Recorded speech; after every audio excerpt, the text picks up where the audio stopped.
Ladies and gentlemen, boys and girls, welcome back to Basketball Conference, the ACC Football Podcast. My name is Joey Weaver. Mike McDaniel, a little tied up at the moment, so joining me today, Mr. Rodd Baxley of the Fayetteville Observer, going to be previewing the North Carolina Tar Heels season. Rodd, welcome to the show. Thanks for joining us. Yeah, thanks for having me, man, and I'm glad to be here, ready to get the season started. Absolutely. Well, it figures to be an exciting season for North Carolina. Of course, Drake Maye coming back. This is year 5 for Mack Brown, which kind of caught a few people off guard. People didn't realize that it's already been that long for him, round 2 here. But kind of an interesting transition year for him. Turned over multiple assistants, including the offensive coordinator after Phil Longo leaves after last year. Was curious. I feel like there's been a little bit of an air around the program since he's been here the second time of people kind of feeling like results may not have been quite matching what the recruiting rankings have been. Yeah. But then again, I've also heard that Mack seems like he is as beloved gets in Chapel Hill. Yeah. Like, is there any sort of heat on him, or is there any sort of pressure there to improve results, or is everything as hunky-dory as could be? I mean, it's hard to dislike Mack. He's so media-friendly. He's always got an answer that's pretty candid. I think a lot of UNC fans are just unrealistic when it comes to the program. I mean, 9 wins for them is really good if you look at the history of things. Now, you don't want to end the season on a 4-game losing streak. That's not good. But you look at the last 3 years, you sneak in an Orange Bowl appearance. You appear in the ACC championship last year. I'm not sure what more you can ask, man, at a school that's known for their basketball program. And that's what I figure. I mean, it's the question that we get to sometimes of, can fans be okay being an 8 or 9 win program, right? Like that's really solid results. That's a good outcome for your season, but then you wonder, do people get more ambitious for that? But like you mentioned, especially at a school like this or a Kentucky or something like that, where basketball tends to be king, you might not have that level of pressure from the fans to win at the highest level. Yep, absolutely. That's the best way to put it and look at it. Wanted to ask you, too, again, new offensive coordinator this year, Chip Lindsey, comes in to replace Phil Longo. Longo leaves. He went to Wisconsin to go join Luke Fickell's new staff up there.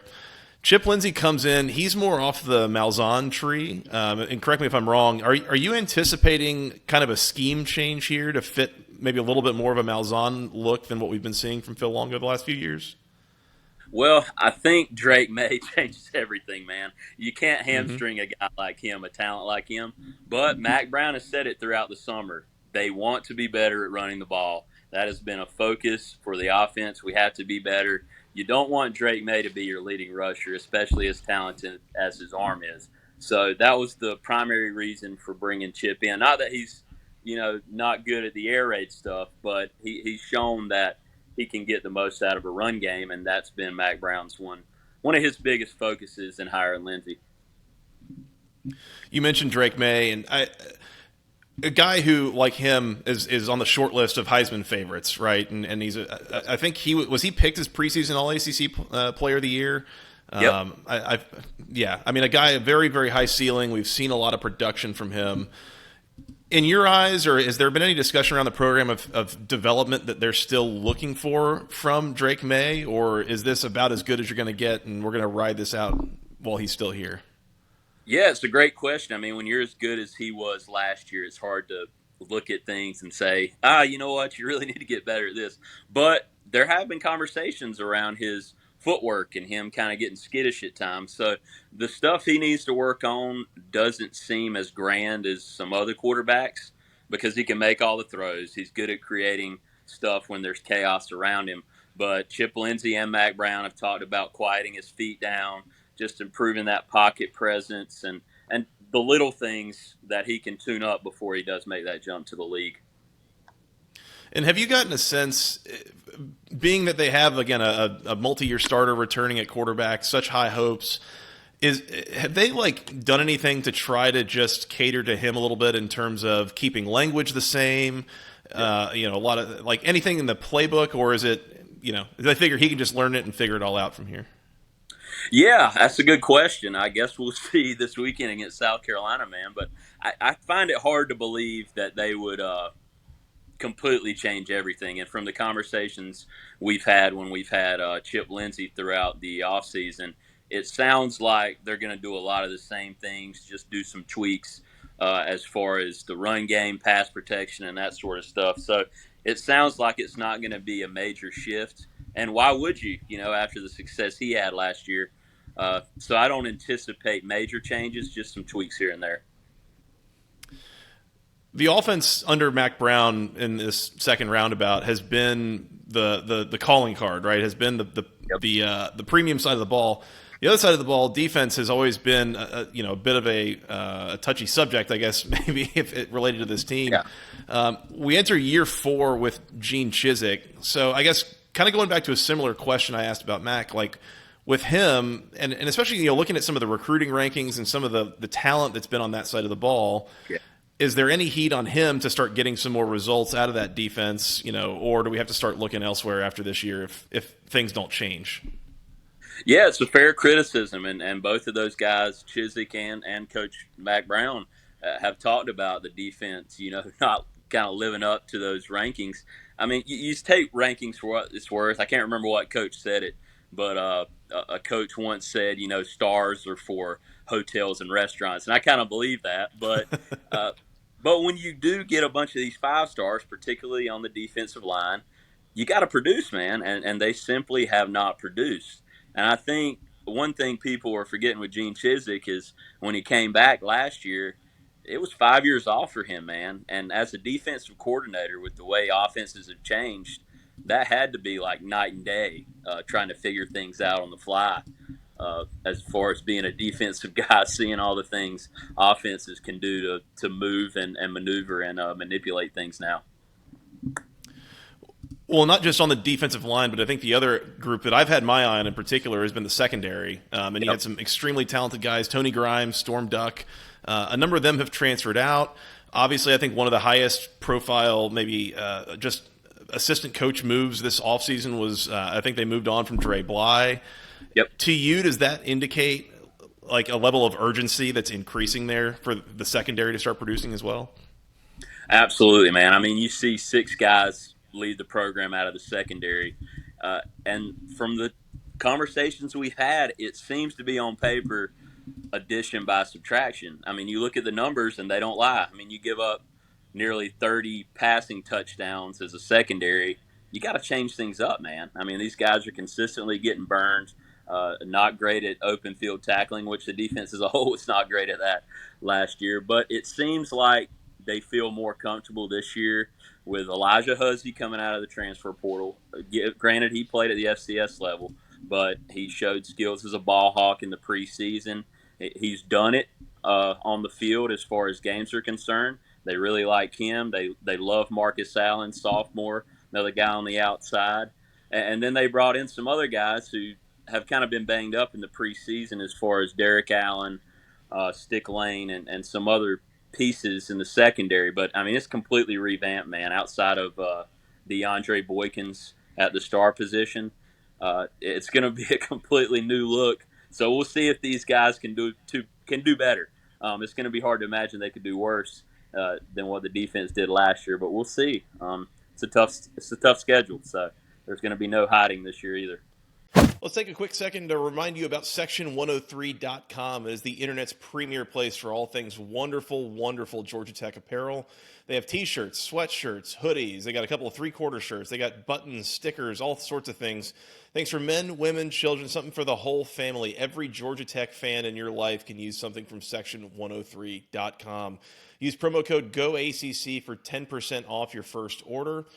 They've got some new things all the time coming. Recently came out with some new player shirts. Jerseys, I guess as the kids would call them. Things with a logo on the front, a number on the front, and a number on the back, along with a name. They got shirts for both Zach Pyron as well as Dante Smith, who kind of project to be Georgia Tech's starting quarterback and running back this year. So if you want to support those players, I believe they get some NIL money out of it too. So just keep that in mind for what it's worth. They've got the Juniors Grill shirt. They've got all sorts of great products there. They've also recently come out with a clearance section. So if you're looking for some T-shirts or a couple of hoodies for a slightly lower price point, go check out the clearance section. Once again, it is Section103.com. or at section_103 on Instagram. Give them a follow. Check it out. All things wonderful Georgia Tech apparel. Again, using the official team colors, the official word marks, everything. It is all officially licensed. It is super comfortable, super high quality. I love mine. You will love yours as well. Check out the performance wear if you're looking for things to keep you cool here during the summer. In any case, one more time, that is section103.com, the internet's best place for all things wonderful Georgia Tech apparel. That's it for now. Let's get back to the show. Yep, we will absolutely hit on the schedule. It is something, so we'll get there here in a little bit. Rodd, as you look at the roster and you look at position groupings across it, is there any one place, obviously, quarterback, pretty well set. Is there anywhere on the roster that you look at as really the strength of the team, any one or two position groups?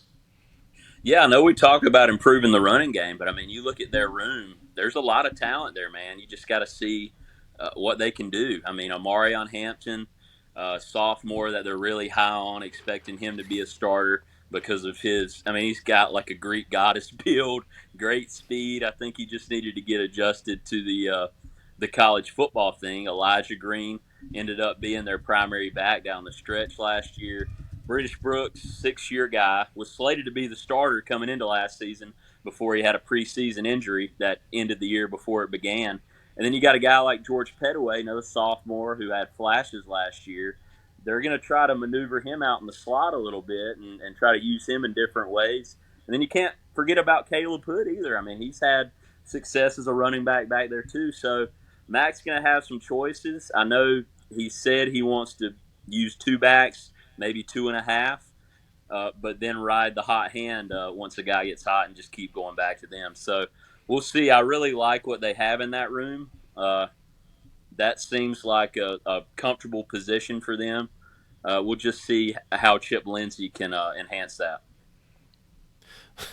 I'm curious to know what getting 2.5 backs on the field looks like. Yeah, but like you said, I mean, you got that many guys involved and probably some different skill sets. You can definitely do some stuff with personnel groupings that can really mess with an opposing defense trying to figure out what you're trying to do, I'd imagine. Definitely. There's a lot of options for them in that room. So it'll be interesting to see how they use them. But I definitely think if a guy can separate himself, then they're going to go with that guy. And we've talked a good amount about the defense. I don't know if it'll necessarily be there, but again, kind of looking at the roster, if you're looking for an area that maybe is the biggest question marks, biggest liability, is it on that defensive side of the ball, or is it maybe something else on the offense? Yeah, I think on both sides of the ball, I think it's fair to worry about the trenches. Offensive line-wise, they have some veterans there as far as the starters go, but you want to have depth there. I mean, everybody wants to have depth, but that has kind of worried me. So we'll see if they can hold up. They gave up more than 40 sacks in each of the last 2 seasons, and Mack Brown's not been happy about that when he's discussed it in the preseason as far as like, hey, guys, we are not going to do that again. We have to get the ball out quicker, and we have to better protect our star quarterback. And then defensive line-wise, we were talking about the recruiting rankings. A lot of those guys came in as 5-star, high 4-star recruits, and they simply hadn't produced. I mean, the pass rush stats from last year in the hundreds of FBS. In some cases, the 110s where you're getting down to only 131 teams at the FBS level. So the numbers are porous on those two sides of the ball in the trenches, and they have to be better if Carolina is going to reach its potential. Yeah, run defense has been again, been kind of a sticking point, kind of an issue for this team the last couple of years. If you look at now looking at the roster again, is there an area where we feel like the starters are pretty solid, but the moment that there's an injury, you start playing backup significantly, it's going to quickly become a pretty quick drop-off? Yeah, you look at offensive line, I think that's one where you could have big issues if you have an injury, particularly Corey Gaynor. I mean, the center, he's been a godsend for them the last few years. Feels like he's been there for 10 years, but he is as strong a guy as you're going to have on that group. Then you look at the linebackers. I mean, you have 2 of the better linebackers in the ACC, and Cedric Gray, who has a chance to be an All-American, and Power Eccles, who is going to be one of the star sophomores probably in the league. But after that, they really like what they've seen from Amari Campbell, and he's a freshman. But Sebastian Cheeks has been banged up throughout the preseason. So if Eccles and Gray go down, they're going to have to do some things in that linebacking core. Let's look at the schedule, Rod. And as you mentioned, I mean, it is a challenging one. And we're going to find out a lot about this team just in the first half of September. Out of conference games against South Carolina, they host App State, and they host Minnesota. And it is a tough schedule, but you figured this is the team, 5 years in, big time quarterback, play, like all these good things going on. Like this is the kind of team that should be able to handle an out of conference schedule like that, I would hope. Yeah, you don't schedule these games unless you think you can win them, right? I mean, You have to perform. You want to stay. I mean, you're starting the season in the rankings, top 25 poll. You want to stay there. You need to have a good showing with College game day coming to Charlotte, playing an SEC team, playing South Carolina, an old ACC rival way back in the day, and then playing a fellow quarterback that's going to get a lot of hype, just like Luke Maye and Spencer Rattler. And then you go to App State. I mean, it was like a basketball game last year in Boone with both teams scoring 60-plus points. So those guys, the last time they came to Chapel Hill, they beat Carolina. So they're going to be fired up. And then Minnesota, first time the teams have ever played. Minnesota struggled against good quarterbacks last year. So maybe that's a chance for Maye to shine there. But still, all three of those games, it's not out of the question to be 1-2, 0-3 if you're not ready to go. I was say any of those teams can probably beat you. Minnesota is going to be the interesting one because that should be a bit of a styles clash with a big physical, Minnesota team versus what's been a little bit more of a speed finesse North Carolina team in a lot of times. Definitely, each one of those games should be a lot of fun from a fan and reporter perspective. That's for sure. One of the other quirks that's interesting here, so the South Carolina game's in Charlotte. That's at Bank of America Stadium, the Duke's Mayo Kickoff Classic. Looking at this then, there's only 4 true road games on this schedule for North Carolina. It's at Pitt in September, at Georgia Tech Halloween weekend, and then closing out the year at Clemson, at NC State, which, by the way, that's a nice little hell of a closeout sequence there with those two rivalry games. Yeah, it's brutal. And if you look at each of those four places have kind of been a house of horrors for Carolina in recent history. I think they've lost back-to-back games at Pitt. Georgia Tech, I want to say like 3 of 4, 4 or 5. I mean, Georgia Tech beat them at home last year and kind of started the spiral toward the end of the year. And then Mack Brown talked about it once the schedule came out. But with Clemson and NC State to end the year, I mean, good Lord, you couldn't ask for a much tougher slate if you're Carolina, unless, you're going Clemson and Florida State at the end of the year. So at least I guess UNC avoided the Florida State team this year. But, the schedule did not do them any favors this year, that's for sure. Only 3 games all year outside of the state of North Carolina, and 2 of them are happening before they're mid-November, right? So at the very least, you should hope that the team is rested by then. You don't know if they'll be healthy, or where injuries start to pile up. But conference slate going through at Pittsburgh, Syracuse, Miami, Virginia, at Georgia Tech, Duke, at Clemson, at NC State. So they miss out on Florida State, but get a handful of the higher end teams in the ACC. Rod, as you look at this, do you have a record prediction for how you think this season goes for North Carolina? Yeah, I think in my story the other day, we go with the game-by-game predictions. I had 8-4, and you look at a lot of the Vegas odds, and the over-under's 8.5. So when I saw that, I was like, well, okay, maybe we're on to something here. So I think I had them losing to South Carolina because they've traditionally struggled the last few years against the Gamecocks. I think they've lost 4 or 5. And then particularly in Charlotte, I think they've lost 2 of the 3 games there. Then at Pitt, I had them losing that. And then I had them losing to Clemson and NC State. I mean, State beat them last year with a 4th-string quarterback, and they still got a very good defense. And they get to play at Carter Finley Stadium this time around. So that's going to be a tough one. I mean, I could see 9-10 wins there, but it's just tough to do that when you know the weaknesses of this team as far as looking at recent history. So we'll see, but I think 8-4 is probably the safest bet for me. That feels right to me as well. And Mike texted me earlier saying he felt like 8-4, 9-3 was about right. So that 8.5 number that you mentioned is like pretty spot on. And again, you talk about the out of conference. They do get a game in November against Campbell. That should hopefully be a layup kind of game. But the other three, I mean, like you said, you could go 4-0 out of conference. You could go 1-3. Like any of those games is losable.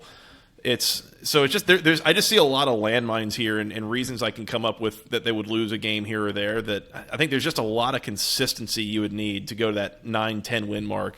So I'm going to say 8-4 as well. I agree with that assessment. I don't. Yeah, you look at Duke too, man. I mean, the year Duke had last year, I mean, that could easily be a loss too. That's a coin flip game with what Mike Elko's got going on over there in Durham. Absolutely. Yeah, a lot of again, not a lot of off weeks here, or a lot of just gimmies. So we will see, what level of consistency they're able to come out of the gate with and run through the whole season with, and Lord knows that can change a lot as injuries pile up, or whatever you can't predict starts to happen. So, absolutely, well, wonderful, Ron. I think we're in agreement here, 8-4. But in any case, it should be a fun season watching Drake Maye and enjoying him for. We figure what will be the last time before he goes and plays on Sundays starting next year. Yeah, I think that's a safe bet, man. I don't see how he wouldn't be a top 3, top 5 pick. It seems like a layup there as far as betting goes. I agree. I expect to be hearing his name on a Thursday night there in April here in the coming year. So, Rodd, this has been a lot of fun. Really, really appreciate you coming on and giving your insights. Very informative. Do you want to tell the people real quick where they can go find your stuff? Yeah, I appreciate you having me on, man. I'll have stuff on most of my main stuff will be on FayeObserver.com. But it's also littered throughout some other sites in North Carolina, StarNews.com, AshevilleCitizenTimes.com. But my main hub is the FayeObserver.com, so you can find all of my stuff there, and then I post everything to Twitter, or X, as it's called now, at Rodd Baxley, so you can find me there too. Yeah, we're all Zeeting these days, or whatever it is Elon wants us to be saying. Oh man, yeah, it's what a time, what a time. Yeah, what a time to be alive. Well, I appreciate it, Rodd. Let's work on getting out of here real quick.